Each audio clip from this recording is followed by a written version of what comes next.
Wilson Knock would have to decelerate swiftly. It has fully functioning bat chutes out the back. It also has the bat scope, the bat radar, as well as the bat phone for a direct line to Commissioner Gordon in Gotham City. Oh look, here comes the Batmobile. It's about time he got here. There's some much needed law and order in demand. There's some of the aircraft that are in the air show today. We have not seen the little red one yet. Helicopters are my favorite.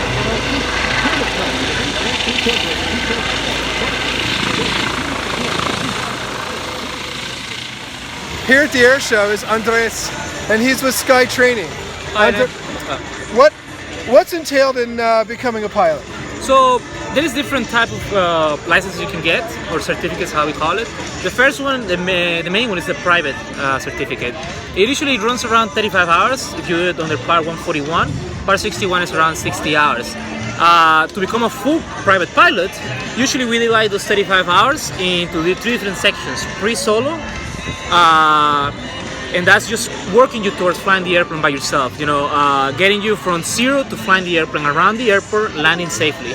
Then after that we move into cross-country training, which means just teaching you how to navigate, plan a trip from point A to point B, more than 50 nautical miles, and for you to be able to make it solo and safely and complete it and get back to us. Okay. Stage 3 is all about getting you ready for the check ride and kind of reviewing everything we learned so far.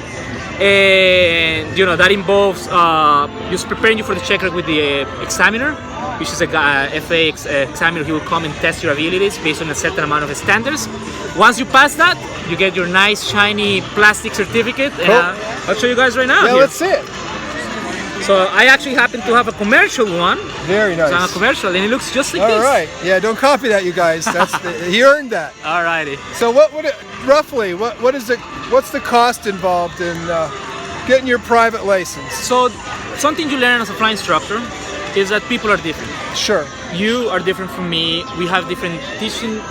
You know, you learn different than me. Maybe I like video sources. You like, you know, reading stuff. So everybody learns at their own pace. Some people, they take bare minimum 35 hours. I never seen it, but it takes. Or people take 40 hours. Or people take 60 hours. It really depends on the person. So getting an estimate for flight training is very difficult. Right now the average is around 45 to 55. The high end will be 65 hours. To okay, and dollar-wise, just roughly. So I can give you an hourly rate. Big, yeah. So for example, do the math. Us here in Sky Training, CFIs cost $64 an hour. Okay. The airplane right here, the Cessna 172 XP, is around 132 wet, which means with fuel, an hour. Okay. You do the math, you can run around $200 an hour. Okay. Give or take. So about $200 an hour, and depending on your skill level and your type of learning skills. Biggest part, if you guys are thinking about becoming a pilot, is study. Yeah. A lot of people think it's only about getting in the airplane and flying the airplane, but ground and stuff is so important for flight training. What you learn on the ground, you're gonna do it in the air, so might as well just learn it on the ground. Yep, I agree. So that's the biggest tip I would give people. Cool. Hey, thanks, Andres. I appreciate it. Anytime. Take care, man. It's the Avenger. Had a rear gunner too. No, they didn't shoot their tail. They had a special system that prevented them from shooting the tail off. Hey, you guys ever want to see the inside of retractable wheels on an aircraft? Well, that's what it looks like. It's hydraulic. Has to be beefy. They had to fly these things on and off aircraft carriers too. We'll take a look inside this. Not a lot of space. Very tight quarters. There's the gunner's seat up there. And then the pilot climbed right up through there. Actually, I take that back. Pilot climbed up over the wing. The co-pilot and the gunner climbed through the inside. And again, the all-important tail hook for those carrier landings, you definitely don't want to miss. And that's why when they were landing, they would land under full power in case they missed that hook and missed that cable, so they could just take right off again. So the guys at World War II Oral History are here with the booth, and they have CDs, which are interviews of World War II vets, giving stories and explaining what happened during the war from their perspective and in their particular battles and fight encounters and things like that. Pretty cool. Thanks, guys. Batman's a little busy talking to some of the citizens of Gotham City here at the air show, but I just want to give a shout out to StarCon Photos. Yeah, we'll promote. Why not? If you want Batman and Robin and Batgirl to show up at one of your events, you can get a hold of them. We'll give you guys a shout. This is one busy Jeep. And who's in charge of this? Beautiful, caring woman who's a great cook, good house. Joe's in charge. Joe, I think you need some more ammo. You don't have enough grenades there. But at least you got comms. Everybody needs comms when you're in a battle situation. I believe that is supposed to be a 50 caliber. That is mounted as it was during actual wartime. And it looks like the hood here has been signed by a lot of vets, which is really cool. This is an authentic Jeep. It's definitely been decked out and decorated a little bit extra with some additional accoutrements. Super cool though. Tribute to the USO. The planes aren't flying, we'll keep going. Which is one of the most important organizations in our moral support for the troops. I mean, why not showcase those things that are fun and bring happiness to the masses? If you do go to an air show, unless you are invited to climb aboard or in some manner put your hands on an aircraft, please don't. There are countless hours and dollars that go into maintaining, especially the antiquities here at the show. It's just greatly appreciated if you respect that and appreciate by looking and taking pictures and video and sharing with people. This is the olive drab military style t-shirt. Not exactly souvenirs, but one of my favorite things are the wooden models.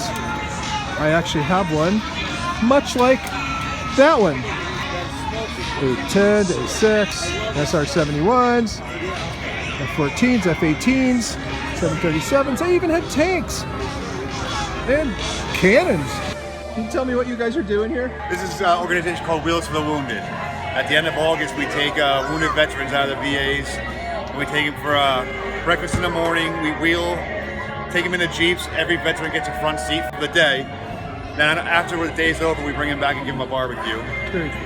And it's all, we come here, we raise money during donations, and at the end of August, we take them out for a nice day out on the trails. Awesome, cool, thank you. Thank you. So that is why those Jeeps are climbing over each other. I think it's a nice thing to do. All those guys, they paid their dues. Give them some fun. All right, here's the U.S. Air Force version of a 152. It's a Cessna T-51. Mr. Aviator, are you in the air show today? Amongst all of our aerobatic friends, the Marines are well represented here as well.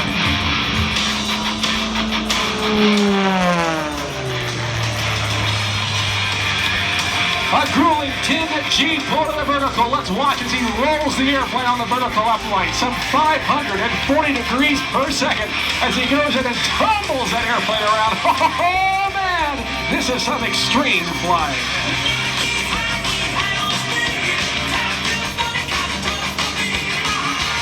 Look at the speed and look at the agility of this airplane to change directions on a dime. 540 degrees per second roll. That's nearly a roll and a half per second. It's a crazy machine. That's a lot of green, blue for you and me. Scott Francis now way on top, looking at all of us from the upside down position.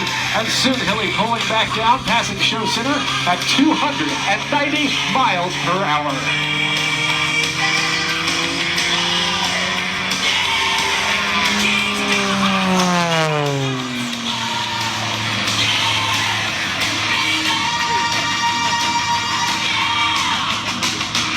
Scott has logged more than 3,000 hours of flight time and holds an airline transport pilot's license in both single and multi-engine aircraft and in his high-energy performance in the MXS. Watch him on the 45 upline as he goes into a bunch of rudder and a bunch of forward stick, going nose for tail, tail for nose. That's called a Lumshavak. It's Czechoslovakian for headache, if you know what I mean, as he dives back in from the right really quickly. Flying like a madman, just 50 feet above the ground.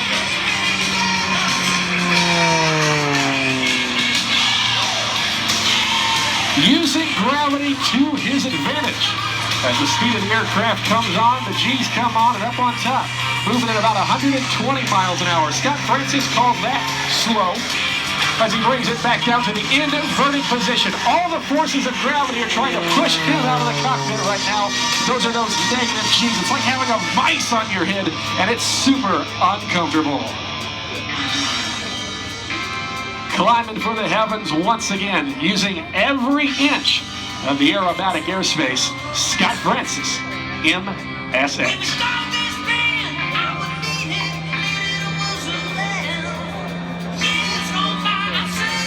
Diving down, let's watch as he passes by Ship City. He's going to load up a whole bunch of G's just about now.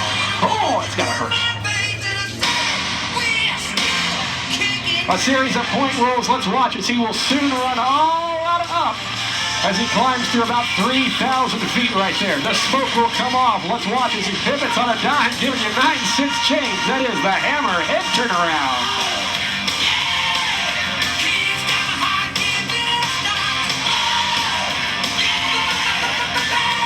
Falling that airplane out of the sky right now in the fully developed flat spin, a maneuver once thought to be impossible to recover from, but he does so with ease. Watch this as it goes through a giant barrel roll right at show center.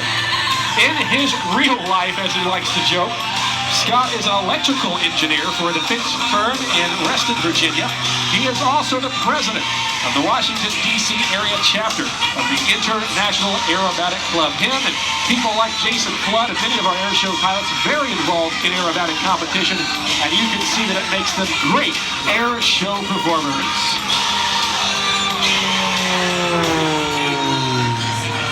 There's about 12 G's in the cockpit, about -7 G's right there as he pushes forward. Oh, that's gotta hurt.